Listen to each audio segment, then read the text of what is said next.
नमस्कार, मैं हूं आपके साथ अली मतर। न्यूज 18 आपसे गुजारिश कर रहा है कि आप अपने घरों में रहें, बाहर नहीं निकलें। कोरोना बंदी को हल्के में बिल्कुल ना लें। इस वायरस को हराने का यही एक सबसे बेहतर तरीका है, इसलिए घर पर रहिए, सुरक्षित रहिए और दूसरों को भी सुरक्षित रखिए। और बिहार में अगर मामलों की बात करें तो बड़ी खबर का रुख कर लेते हैं। बिहार में कोरोना के मामले बढ़े हैं। बिहार में मरीजों का आंकड़ा 321 पहुंच चुका है। आज अब तक 44 मरीजों में पुष्टि हुई है कोरोना की। भोजपुर में 7 कोरोना पॉजिटिव मरीज मिले हैं। औरंगाबाद के 5 मरीज कोरोना पॉजिटिव मिले हैं।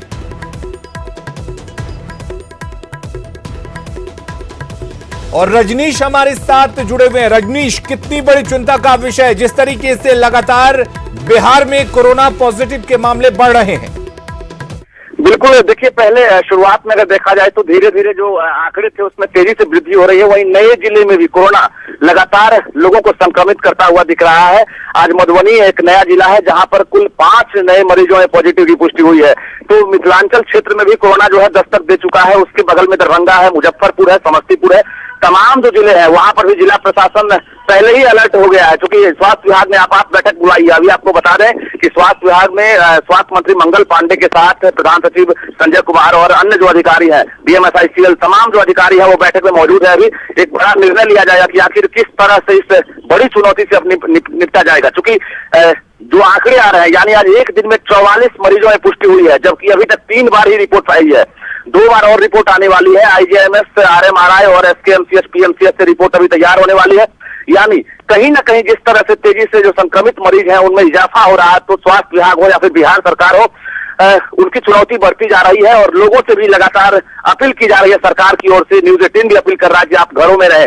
लेकिन जो देखा जा रहा है सड़कों पर कि लोग आसानी से लॉकडाउन तोड़ रहे हैं, तो खामियाजा भुगतना पड़ रहा है। जिन भी जिले में मरीज में जो इजाफा हो रहा है वहां पर कहीं ना कहीं शुरुआत में एक मरीज जो है उसमें पॉजिटिव आता है, उसके बाद लगातार वो चेन बनता जा रहा है। राजधानी पटना समेत जो मुंगेर की बात करें, सबसे सेंसिटिव पॉइंट बन गया है मुंगेर, और वहां पर अब तक 90 मरीजों में पॉजिटिव की पुष्टि हुई है। सिर्फ सदर बाजार जमालपुर के जो मरीज हैं उनकी संख्या जो है 70% है। यानी कुल मिलाकर जिला प्रशासन हो या फिर राज्य सरकार हो, तमाम जगहों पर एहतियातन कदम उठाया जा रहा है। लेकिन चिंता की बात इसलिए भी है कि जो आंकड़े हैं उसमें तेजी से इजाफा हो रहा है। ऐसे में आम लोगों को भी सतर्क रहने की जरूरत है। जी अली। और अगर बात करें कई जगह से रजनीश, ये भी खबरें आ रही हैं इस बीच कि कई जगह जो लॉकडाउन है, जो कोरोना बंदी है, उसका उल्लंघन साफ तौर पर करता हुआ देखा जा रहा है। ऐसे में क्या कुछ प्रशासनिक वहां पर एहतियात बरते जा रहे हैं, किस तरीके से सख्ती किए जाने की जरूरत है? बिल्कुल, देखिए न्यूज 18 के तमाम संवाददाता जो है हर जगह से रिपोर्ट भेज रहे हैं, लोगों को समझा भी रहे हैं, बुझा भी रहे हैं। लेकिन जो तस्वीरें आ रही है, कहीं गंगा स्नान करते हुए लोग नजर आ रहे हैं, तो कहीं बैंक में लंबी कतार लगी हुई है, कहीं बाजार में भीड़ है। तो इस तरह से लोग समझने को तैयार नहीं है और स्थिति भयावह होती हुई नजर आ रही है। चलिए, बहुत बहुत शुक्रिया रजनीश आपका तमाम जानकारी देने के लिए। इधर कोरोना वायरस महामारी संकट को लेकर प्रधानमंत्री नरेंद्र मोदी ने सभी राज्यों के मुख्यमंत्रियों से बात की।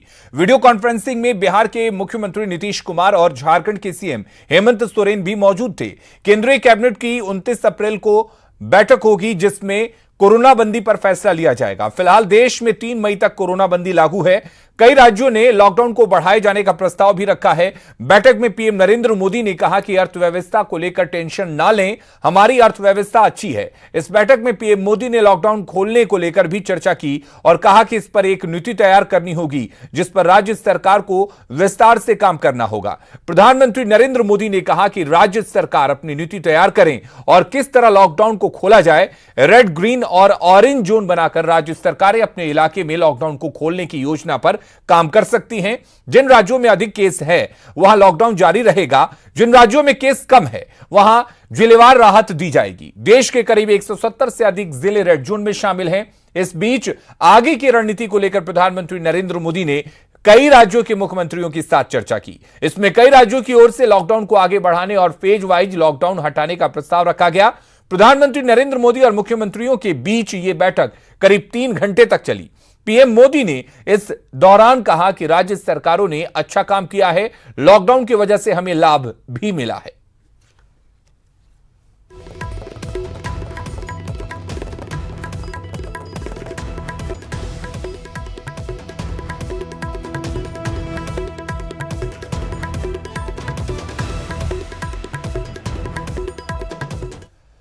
और रुक करेंगे इस वक्त एक बड़ी खबर की।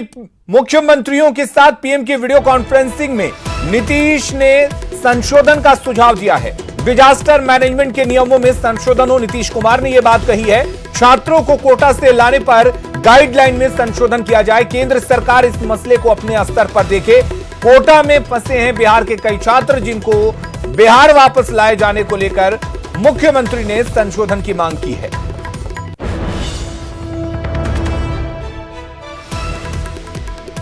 तो बड़ी खबर इस वक्त आपको बता दें, मुख्यमंत्री नीतीश कुमार ने संशोधन की मांग की है।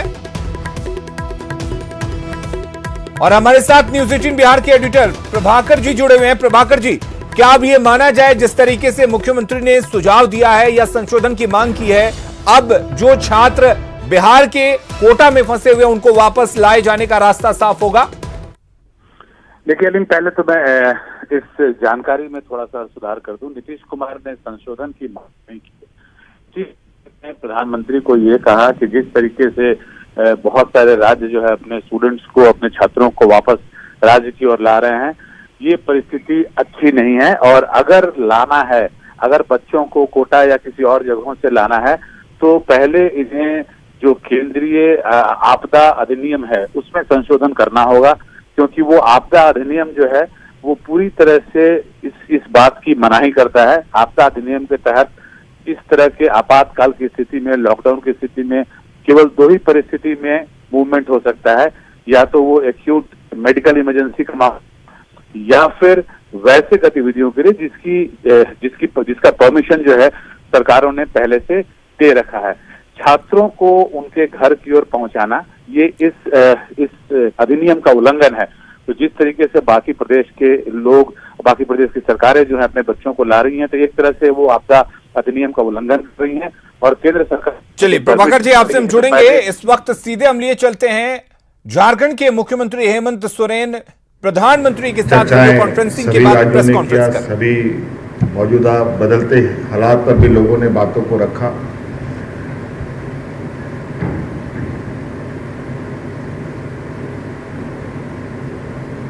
हमने जो पत्र लिखा है उसमें मूल रूप से जो हमने रेखांकित किया है कि झारखंड राज्य को भारत सरकार के द्वारा दिया जा रहा या देश को दिया जा रहा दिशा निर्देशों को अनुपालन करने में लगता है कि हमें इसकी सजा मिल रही है। हम झारखंडियों को इसका सजा मिल रहा है। वो आपके मन में सवाल होगा, वो कैसे? आपको मालूम होगा हम लगातार इस बात को कहते आ रहे हैं कि हमारे बहुत बड़े पैमाने पर इस देश के विभिन्न राज्यों में छात्र छात्राएं शिक्षा ग्रहण कर रही हैं। विभिन्न राज्यों में हमारे बड़े पैमाने पर लाखों की संख्या में मजदूर फंसे पड़े हैं और हम उनको लाना भी चाहते हैं, लेकिन भारत सरकार के गृह मंत्रालय से जो आदेश निर्गत हुआ है कि 3 मई तक अंतर राज्यों की आवागमन में पूरी तरीके से रोक है और उसमें जो भी उल्लंघन करेगा उस पर आपदा प्रबंधन कानून 2005 के तहत कार्रवाई भी की जाएगी। यह स्पष्ट रूप से हमें भारत सरकार का निर्देश है। हमने उन्हें पत्र के माध्यम से कहा है, केंद्र सरकार द्वारा लगाए गए इस रोक के कारण हम बड़े पैमाने पर फंसे मजदूर छात्र छात्राओं को वापस नहीं ला पा रहे हैं, जबकि कुछ राज्य भारत सरकार के दिशा निर्देशों का उल्लंघन भी कर रहे हैं और इस पर केंद्र सरकार बिल्कुल मौन है। मैं थोड़ा सा इससे परेशान हूं। आखिर ऐसा हो रहा है तो केंद्र सरकार मौन क्यों है? मैं ये जानना चाहता हूं। और अंतर्राज्यीय आवागमन भी हो रहा है, जो लगभग आपके चैनलों के माध्यम से, अखबारों के चैनलों के माध्यम से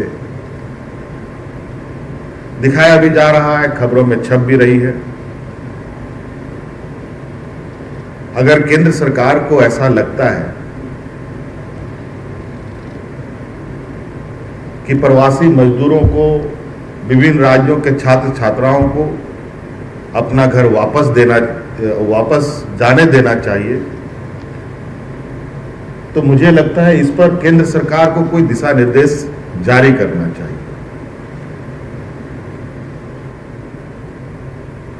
नहीं तो मुझे लगता है कि ये तो सरासर केंद्र सरकार के दिशा निर्देशों का उल्लंघन होगा। हमने यह भी कहा है कि राज्य सरकार अपने बल पर, इतने बड़े पैमाने पर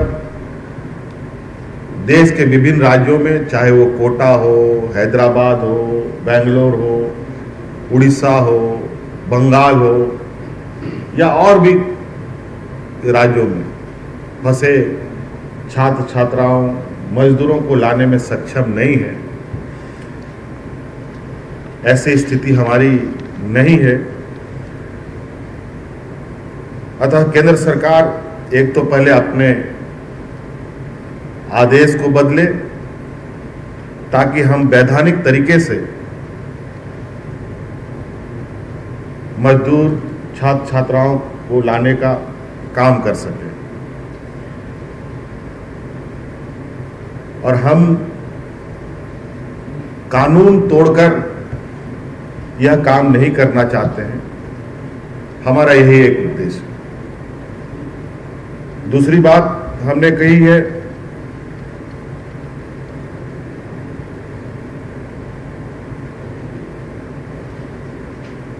कि केंद्र सरकार ये भी तय करे और ये भी बताए जो बाहर फंसे मजदूर छात्र छात्राओं को किस प्रकार झारखंड वापस लाया जा सकता है। कोई असम में है, कोई जम्मू कश्मीर में है, कोई हैदराबाद में है, कोई बेंगलोर में है, कोई कोटा में है, कोई राजस्थान में है, कोई उड़ीसा में है। ऐसे अनेकों जगह किस तरीके से चीजों को हम ला सकते हैं।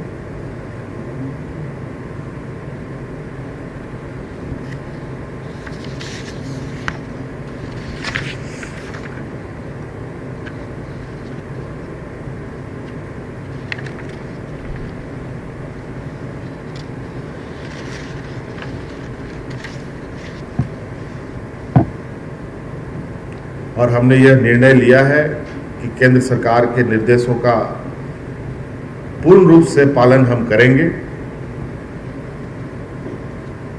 तथा उनके स्तर से इंटर स्टेट मूवमेंट पर लगाए गए रोक समाप्त करने संबंधित आदेश निर्गत होने का इंतजार भी हम करेंगे। अगर ऐसा कोई निर्देश नहीं आता है तो हम अन्य विकल्पों का भी हम सहारा लेंगे, ताकि उन लोगों को हम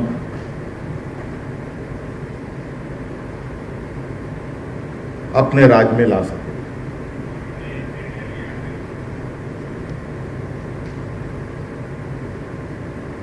ये एक विषय हुआ। दूसरा विषय आपके समक्ष रखना चाहता हूं। आपको मालूम है कि राज्य में कोरोना संक्रमित लोगों की संख्या बढ़ रही है, लेकिन इससे घबराने और चिंतित होने की आवश्यकता नहीं है।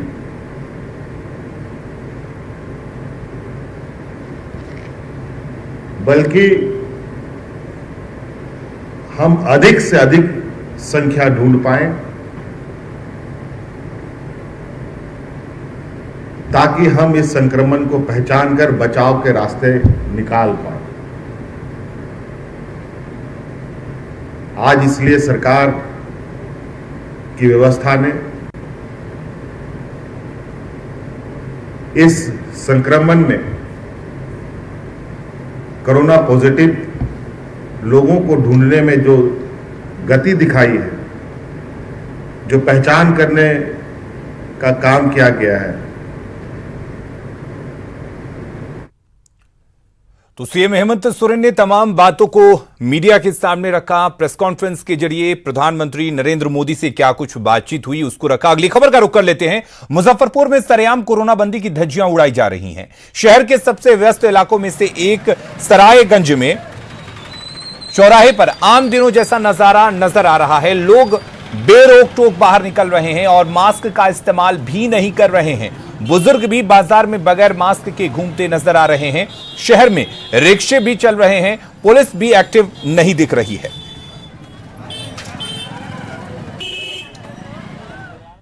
और वहीं बेतिया में भी ऐसी तस्वीरें सामने आने लगी हैं। लोग सोशल डिस्टेंसिंग की धज्जियां उड़ा रहे हैं और आम दिनों की तरह बाजार में घूम रहे हैं, वो भी बिना मास्क के। शहर के मीना बाजार समिति सहित कई जगहों पर यहां पर एक जैसा, कई जगहों पर आम दिनों जैसा नजारा दिख रहा है। यह लापरवाही काफी भारी पड़ सकती है, क्योंकि जिस तरीके से लोग बाजार में भीड़ लगा रहे हैं, जिस तरीके से लोग यहां पर घूमते नजर आ रहे हैं, उससे सोशल डिस्टेंसिंग की धज्जियां उड़ती हुई नजर आ रही हैं। तस्वीरें आप देख सकते हैं किस तरीके से तस्वीरों में साफ दिख रहा है कि बाजार में जो आम दिनों की भीड़ होती है उसी हिसाब से यहां पर भीड़ लगी हुई है। लोग भी उसी तादाद में अपने घरों से बाहर निकले हुए हैं, बाजारों में खरीदारी करते हुए नजर आ रहे हैं। कोरोना बंदी में फंसे लोग अब अपने शहर, अपने देश पहुंचने के लिए अवैध तरीके से एम्बुलेंस का इस्तेमाल करने लगे हैं। मुजफ्फरपुर में भी पटना से नेपाल के लोगों को ले जा रहे एम्बुलेंस को पुलिस ने पकड़ा है। NH 28 पर पकड़े गए इस एम्बुलेंस में 6 से ज्यादा लोग सवार थे। वहीं आपको बता दें कि इस मौके पर संवाददाता प्रवीण ठाकुर पहुंचे और इसका जायजा लिया। कोरोना बंदी में एम्बुलेंस किस प्रकार ढाल बना है। एक तरह से आप एम्बुलेंस को वाहन यात्री के तौर पर यूज किया जा रहा है और इसकी ये तस्वीर आप न्यूज़ 18 पर देखिए किस प्रकार इस एम्बुलेंस वाहन में तकरीबन 7 से 8 लोग भरे हुए हैं। और ये लोग, आप लोग कहाँ जा रहे हैं? नेपाल सर। हाँ, नेपाल। कहाँ से जा रहे हैं? पटना से। पटना से नेपाल जा रहे हैं? हाँ सर। कितना लिया है एम्बुलेंस? नहीं, यहाँ कुछ नहीं लिया सर। अभी ये जो थाना का नाम गोरवल थाना से हम लोग आया सर। अच्छा, ये थाना से हमको बैठा है, उनसे हमने मदद मांगा सर। ये देखिए, ये चालाकी है, लेकिन इसके आड़ में वसूली का जो खेल है वो चल रहा है। लेकिन सबसे बड़ी बात, कोरोना संक्रमण फैलने का डर है।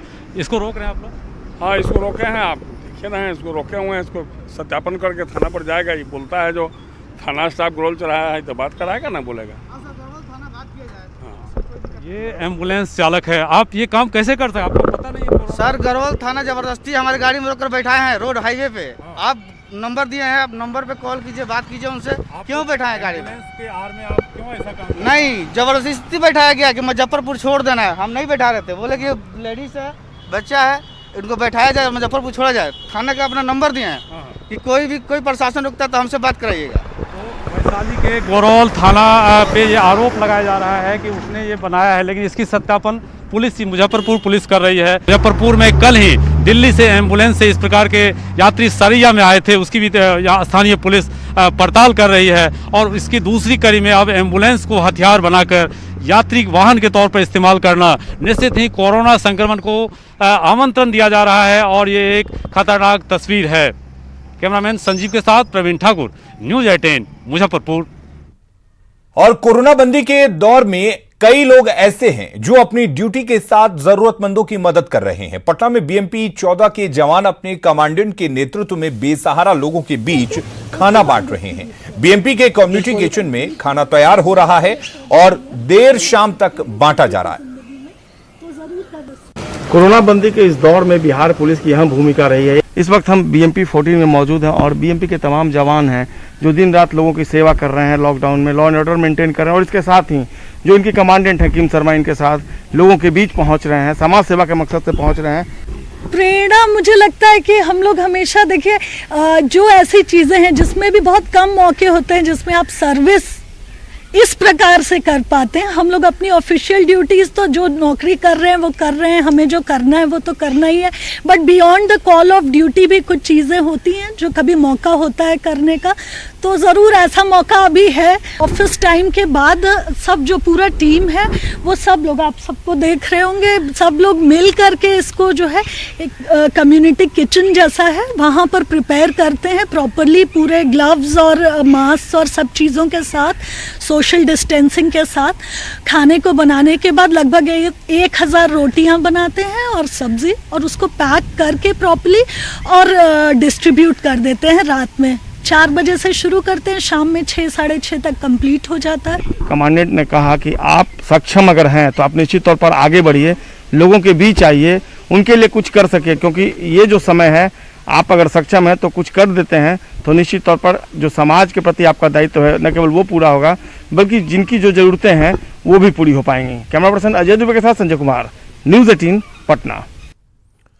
अब तक बैंक अकाउंट से पैसे की गबन की बात सामने आती रही, लेकिन अब फेसबुक के जरिए भी पैसे की धोखाधड़ी की जा रही है। पटना के गोल इंस्टीट्यूट के एमडी के साथ कुछ ऐसा ही हुआ है। गोल इंस्टीट्यूट के एमडी विपिन कुमार सिंह के फेसबुक पेज को कॉपी कर इनके फ्रेंड से पैसे मांगने का मामला सामने आया है।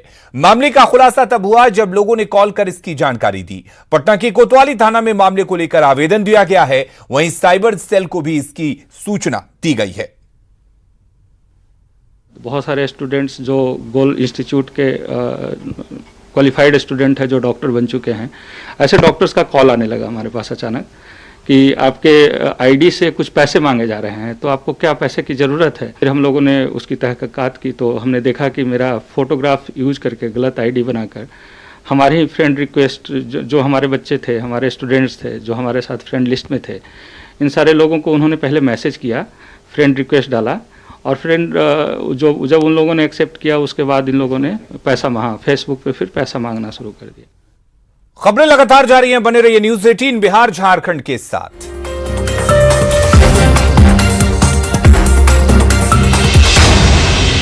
इस न्यूज़ हेडलाइंस के प्रायोजक